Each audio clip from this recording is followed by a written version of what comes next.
안녕하세요. 2022학년도 9월 모의평가 물리학2 해설을 맡은 여러분의 든든한 조력자 한기덕입니다. 여러분 시험 보느라 고생 많았죠? 이제 마지막 평가원에서 보는 마지막 모의평가였고요. 다음번에 이제 수능이 남아있죠? 학평은 한 번 더 남아있긴 한데 우리 평가원에서 출제하는 수능 전 마지막 모의평가 여러분들 보느라고 너무 수고 많았습니다.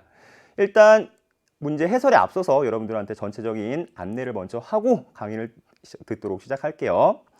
자, 문제를 한번 살펴보면 여러분들 전체 범위에서 다 나오는 9월 모의평가였죠. 역학적 상호작용, 전자기장, 파동과 물질의 성질 전 범위에서 고르게 출제된 것을 우리가 확인해 볼 수가 있습니다. 여러분들 6월 모의평가보다는 조금 쉽게 아마 물리학2 문제들을 풀어봤을 것 같은데 그래도 여러분들 어려운 건 역시 좀 어려운 문제들, 특히나 19번, 20번은 조금 접하기 까다로웠던 문제였을 것 같아요. 이제 선생님이랑 같이 하나씩 살펴보도록 하겠습니다. 여러분 문제를 풀 때 1번부터 쭉 쉽게 풀어가다가 여러분 축전기 문제, 여러분 8번에서 축전기 문제를 만났을 때 잠깐 멈칫했을 것 같아요.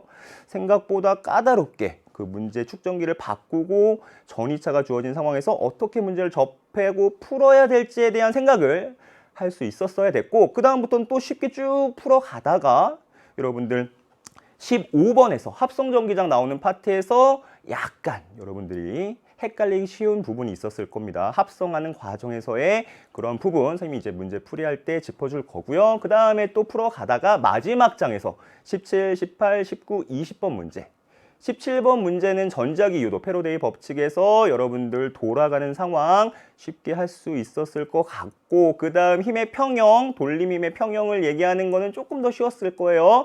그 다음 19번, 20번에서는 하면서 아마 시험이 끝났을 것 같습니다. 그 문제들 접하면서 어떤 부분에서 어려움을 느꼈고 어떻게 풀어나가면 될지 조금 이따 강의에서 같이 한번 살펴보도록 할게요. 전체적인 느낌을 보자면 실제 경향을 보자면 쉬운 건 쉬웠고 어려운 건 어려웠다. 뭐 당연한 거긴 하지만 아마 육모보다는 조금 쉽게 풀어나갔을 거고 마지막 19번, 20번이 조금 까다로웠을 거예요. 쉬운 학생들은 아마 그런 게 익숙한 학생들은 잘 풀었을 텐데 문제를 어떻게 해결해야 될지 딱 감이 안 오는 학생들은 많이 헷갈렸을 겁니다. 계산도 좀 까다로웠을 거예요.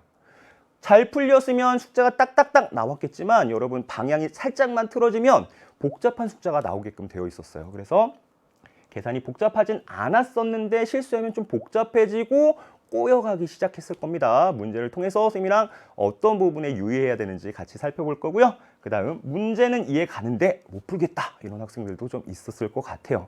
문제 상황이 조금 복잡하진 않았는데 그걸 풀어나간 과정에서 어떤 단계를 거쳐서 문제를 접근해야 될지 같이 한번 알아보는 시간을 갖도록 하겠습니다.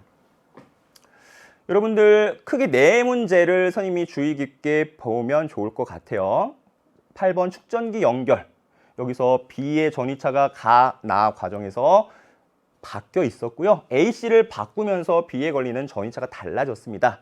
이때 A와 C의 특성, B의 특성 이런 것들을 확인해보는 문제였는데 간단하지만 생각보다 처음 딱 접했을 때는 당황하기 쉬운 그러한 문제였을 것 같고요. 다음으로 17번 전자기 유도 문제. 여러분들 많이 접했죠. 수능 완성. 선생님 수능 완성 발전편 강의를 하면서도 이 부분에서 중요한 문제들을 짚어줬었고요. 그 문제들을 통해서 여러분들이 감을 잡았다면 아마 쉽게 풀었을 것 같은데 좀 어려웠다면 그 강의를 10강 강의를 다시 한번 보기를 추천드립니다. 그 다음 19번 빗면에서의 물체의 운동. 언제나 우리를 힘들게 하는 그 빗면.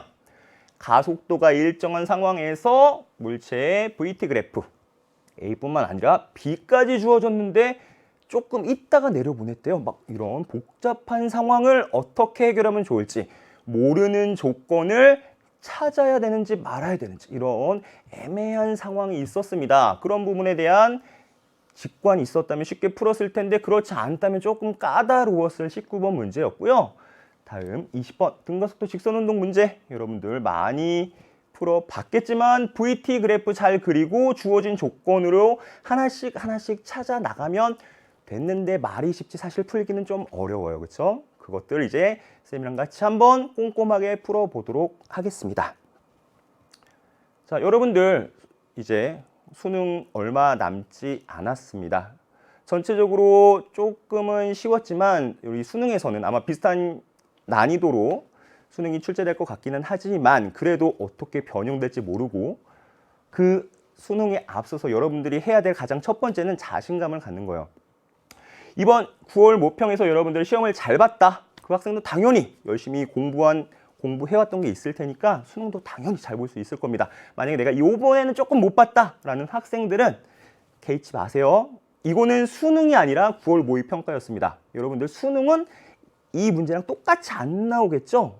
변형이 어느 정도 될 겁니다. 그래서 다행스럽게 지금은 수능이 아니었다라는 긍정적인 마인드, 자신감을 갖고서 수능 공부를 해야 되겠다. 긍정적인 마음, 자신감 여러분들 꼭 갖고 있어야 될 거고요. 두 번째, 수능 전까지 효율적인 학습 계획을 세워야 됩니다. 이제 얼마 남지 않았고요. 2달 정도 남았다고 치면 한 달은 여러분들 집중하기 좀 어려워요. 그래서 이제 한 달 동안 여러분들 해야 되는 공부를 마무리 짓는다고 생각하고 마지막 한 달은 그 지금까지 공부해 왔던 것을 다시 한번 리뷰한다는 느낌으로 공부를 해야 좀 더 효율적으로 공부를 할 수가 있겠다라는 조언을 드리고 싶고요. 다음으로 틀린 문제와 유형을 익혀야 여러분들 실제 수능에서 낯설지 않고 잘 풀어낼 수가 있습니다. 사실은 지금까지 많이 풀어왔던 문제들인데 막상 수능 시험장에 들어가서 보면 되게 낯설어 보여요. 조금 A가 B로 바뀌었을 뿐인데 상당히 낯설어 보여요. 그러지 않으려면 지금까지 내가 풀어왔던 문제들이 어떤 경향성을 갖고 어떻게 풀어나갔구나라는 걸 좀 익혀놔야겠죠. 기출문제 확인을 통해서. 그리고 우리가 연계교재, 수능 특강, 수능 완성을 한번 쭉 돌아보면서 여러분들이 감을 익혀나가야 되겠다라는 생각이 듭니다.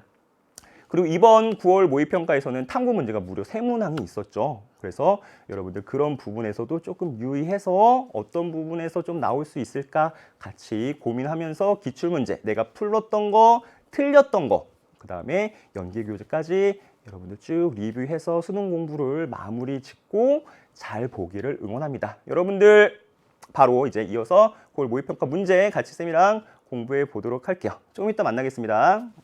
안녕.